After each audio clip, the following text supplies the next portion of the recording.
علاش تتشريه وانتي ممكن تقاديه في الدار باسهل وبابسط المقادير اللي عندك في الدار. وقبل ما نبداو ما نساوش نصليو على النبي عليه افضل الصلاه والسلام. في واحد الاناء غادي نوضع فيه كاس ديال الحليب يكون دافي. غادي نضيف ليه معلقه ديال السكر سنيده، معلقه صغيره ديال خميره الخبز،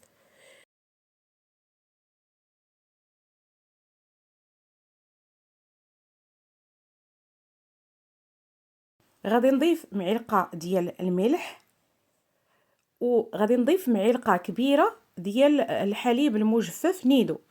غادي نحرك المكونات مزيان مع بعض حتى كينسجموا تماما.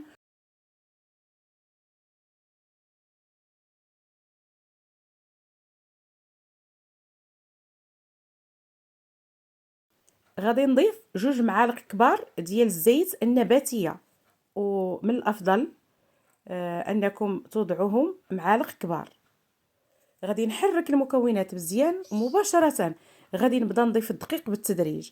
في الاول كيف عودتكم دائما غادي ندير بالطراب اليدوي، ومن بعد غادي نزيل الطراب اليدوي، وغادي نخدم العجينه بيديه حتى كتجمع تماما وكنحصل على واحد العجينه اللي ما تكونش قاصحه بزاف. وهنا في هذه المرحله ضروري انكم تصبوا معلقه صغيره ديال الخل باش كيبقى الخبز هشيش وما كيقصحش لكم. كنبقى نضيف الدقيق بالتدريج وكنجمع بيديا في هذه المرحله حتى غادي نحصل على العجينه اللي كتشوفوا قدامكم. هنا سرعت المقطع شويه باش ما يجيكمش الفيديو طويل. شوفوا معايا راني كنجمع بالدقيق بالتدريج، كنبدا نضيف الدقيق بالتدريج حتى كنحصل على عجينه اللي ما تكونش قاصحه وفي نفس الوقت ما تكونش جاريه بزاف. غادي نضيف ليها في هذه المرحله 2 معالق كبار ديال الزبده بحراره المطبخ. غادي نوضعها على سطح العمل، وكيف ما شفتوا معايا في هذا الخبز ما درتش العجانه، فقط بيديا باش عجنته، وكنبقى كندخل هذيك الزبده في هذاك العجينه حتى كتنسجم تماما.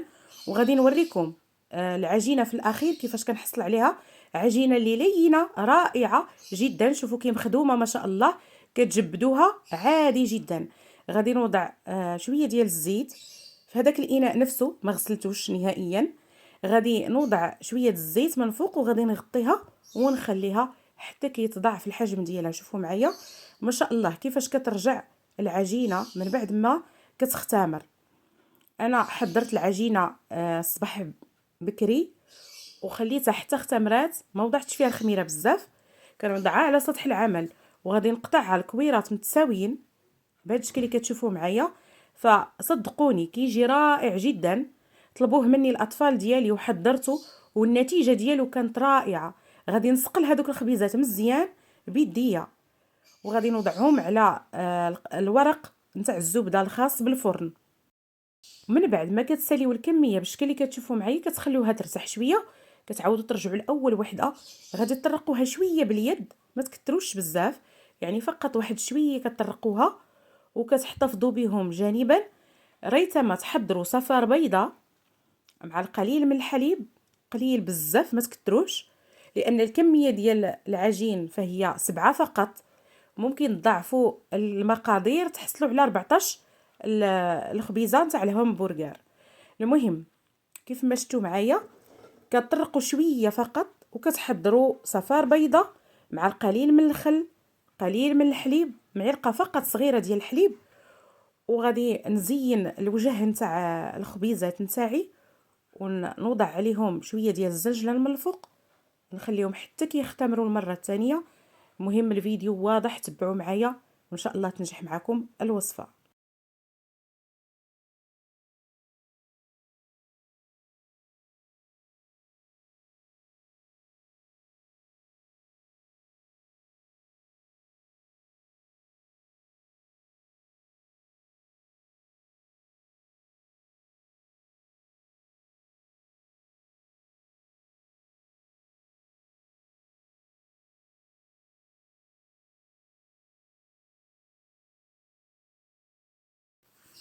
هنا كيف شفتوا معايا كنطرب صفار البيض اللي وضعت فيه معلقه صغيره فقط ديال الحليب. غادي ندهن الوجه نتاع الخبيزات نتاعي بالشكل اللي كتشوفوا معايا.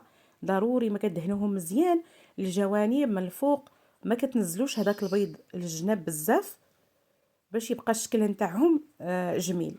ملي كنسالي الدهن نتاع الخبيزات نتاعي ضروري ما كنوضع عليهم القليل من الزنجلان، كنخليهم يخمروا. من بعد كندخلهم للفرن مشعول من الاعلى ومن الاسفل على 160 درجه. غادي نخليهم حتى كيتحمر الوجه نتاعهم وكيجي مذهب رائع جدا كيف ما غادي تشوفوا معايا.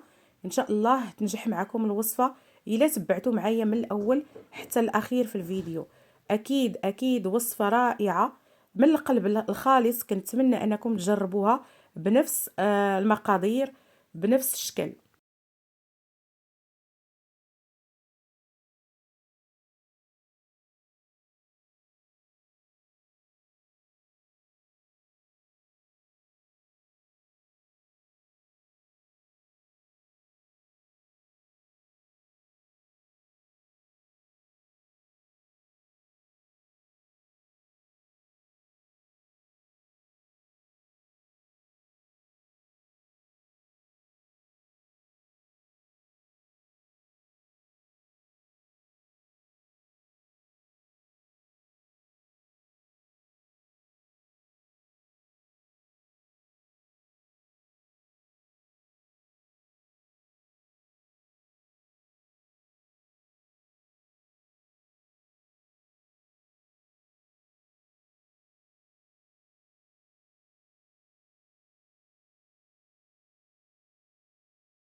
هنا في هذه المرحله راه خمروا لي مره ثانيه ودخلتهم الفرن. شوفوا ما شاء الله خبز كيجي رائع جدا. كنتمنى انكم تجربوه بنفس الطريقه، صدقوني كيجي ناجح 100%. هنا غادي نحل معكم من الوسط باش تشوفوا ما شاء الله الخبز كيفاش كيجي مقطن مهوي من الداخل ورائع جدا جدا. كنتمنى وصفه اليوم تنال الاستحسان تاعكم وتجربوها في المنازل تاعكم. انا غادي نوريكم من بعد ما عمرت الخبيزه نتاعي كيفاش كان الشكل ديالها رائع. حمقات الاطفال ديالي بالفعل كاحسن من اللي كنشريو من المخابز الكبرى. كنتمنى انكم تجربوه بنفس المقادير وان شاء الله اكيد غادي يعجبكم بزاف.